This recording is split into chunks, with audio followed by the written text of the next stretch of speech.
Harry here for another episode of North Carolina Road Diaries. Day 6. I'm back in the hotel room, putting video on the computer. I'm actually too exhausted to do the video tonight, Monday. I think it's the 1st. I'm too tired. Spent 14 hours on the road yesterday. Started at 5 a.m. in the morning. Got here around 7 p.m. Maybe that's 15 hours. I don't know. It's a long effing drive. What it is, I'll tell you that. I really appreciate it. Carpooling sometime. Anybody need a trip down south? Maybe in the spring? Have your people talk to my people. Be a lot easier. Anyways, I spent all day on my feet today. I did a live video on YouTube. I might put a little bit of that into this video. It might not be good content for anybody. However, I'm going to be doing a live video every day, or almost every day. And if you want to get a hold of, if you want to watch this live video and maybe even talk to me or be a part of the hangout, I can hook you up and you can talk to me just like Edward Traxler did today. We talked about LED lighting and all kinds of stuff that had lots to do with the layout. I'm not asking for people's help. I know what I'm doing. I know who to call if I need to have an answer question. Circuitron, I'm going to call you tomorrow. But, you know,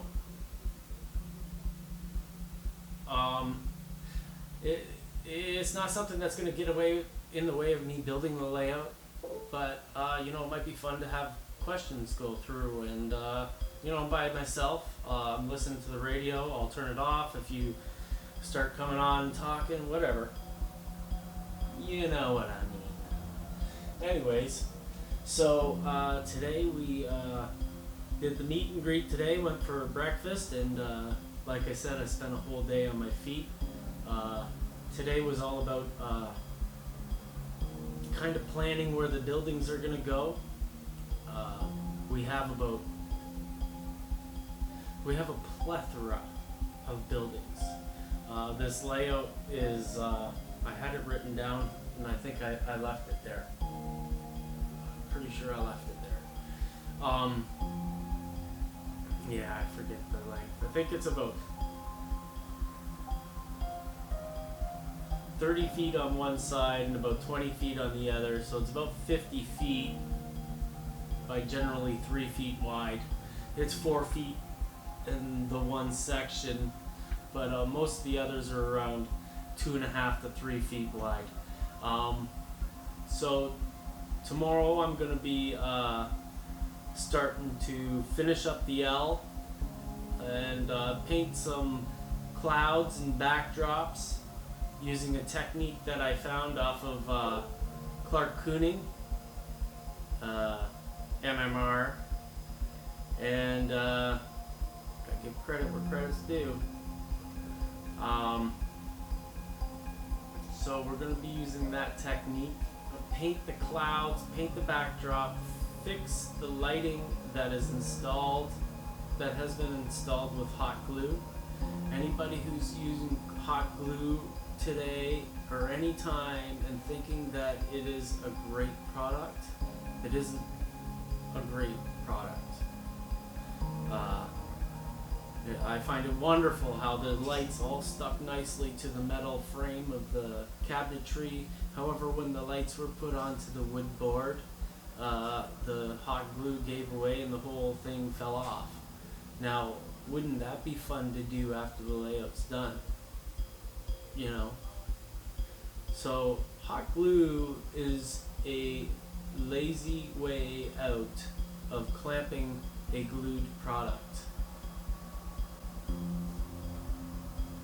Wait 10 minutes for the glue to dry with it clamped together. Being lazy is not conducive of being an experienced artist. Like, being lazy is for when you're bored of learning all the stuff of being an artist. Like, when I become 70 or 80, I'm probably gonna be a lazy bugger. Juicy, get the goddamn glue gun! I gotta glue up some lights! You know, where my son will probably come up to me and slap me in the face. So I really don't know what's gonna be on this video, but I know what I did today. I marked out the L, where it's gonna go. We placed down buildings and tried to figure out what's A-list buildings and B-list buildings. We got to the point where it was back of the layout buildings, middle of the layout buildings, in front of the layout buildings. It is quite the unique challenge, because after I'm done this layout, there's probably going to be 20 to 30 buildings left over. 20 or 30. So they can't all make it on, and I'm not going to stuff them in a grid. Everything is like I said it was going to be before, and it's really working out that way. And I'm really going to be able to show you what I mean from I think it was day 3 or day 4. I gave you my theories of design and put down those roads on an angle and all that jazz. Well, it's changed slightly. However, it's all on an angle, and I'm tearing out all the buildings that have no angle like that, where you can see the street at the end of the block. And the one road that my friend wants to keep with the road at the end, we're gonna make it work by painting it black at the very end and making a little poster board looking overpass area with a car or two on top, and maybe probably a truck will fit over the edge of that, and that's going to cover that area nicely. However, I've talked way too much. I'm probably going to edit a bunch of this out. I'm really tired and rambling. Sorry. Hope you like this. I hope you share this. The videos are only getting about 200 or 300 views. We all know that these videos are capable of getting around 1,000 to 3,000 views in a week from these popular YouTubers. Good morning, it's day 6 and I'm back down in North Carolina. Since I've been gone, my friend, the client, has kind of brought out all his buildings to show me what's available. I got a lot of work to do. So I built probably about 10 buildings, maybe 15, I don't know, and about 80 feet of elevated track, L-train. I can't really call it an L-train because it's not the cream white or the black that you usually see. We've kind of freelanced our own color, which is like an olive green. I'm gonna rust it up at the last stages. I just don't like to really put weathered items onto a layout that's not really weathered. I learned that lesson the hard way. That client still hates my guts. But as you can see, we've got a number of buildings to go into this section of the layout, and I was under the impression that I wanted to put a yard in this section here. We're actually going to have a table that goes out into the middle of the room here, and also that goes into the carnival area over there. But we're exploring other ideas. We're possibly talking about around the outside of this room with a shelf. However, my job for the next 3 weeks, my main goal is to hook up this L to that L. And that's a double track, elevated track. And it's gonna split up around right there. And one track's gonna go to the very back. There, right there. And then this L track's gonna curve around the front here and meet up over there like I just said. So that's today's update. Now that I've brought my tools in and old kits, I'm gonna try to fit in these fine scale miniatures to see how they look. They're not really the clients, these are my kits that I got stuck with after a client failed to pay his bill.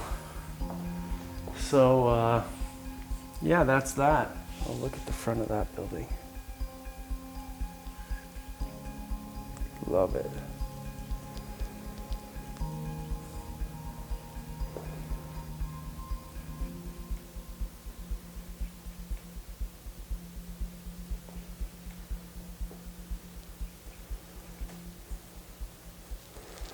I'm gonna change it all. I gotta get these off the layout first. Okay, so short video today because I'm just getting in here, getting settled. I'm gonna record during the day today. I'm gonna record every day. However, I'm gonna compile these videos on a more relaxed schedule. I'm not gonna stress myself out with these videos, trying to get everything out and accomplish my tasks here. So things aren't gonna go daily. I just don't have that much energy or ambition to do all that stuff. You know, you never really get paid back for the efforts you make in the community. So you got to do things on your own time. Don't stress out, otherwise you hurt your hobby and you become an angry person who criticizes everybody. And I've been guilty of that in the past. Like I said, I don't want to become a Phil Fish. Okay guys, so day 6 is in the can. In tomorrow's video, we're going to be doing... Oh crap. It's been too long today. We're going to do other stuff. Please like and comment. And if you're interested in building Craftsman kits for lower than a Craftsman kit cost, I'm creating a learning kit myself on Kickstarter, and I'd really appreciate you checking it out. Just search learning kits on Kickstarter.com. Thank you.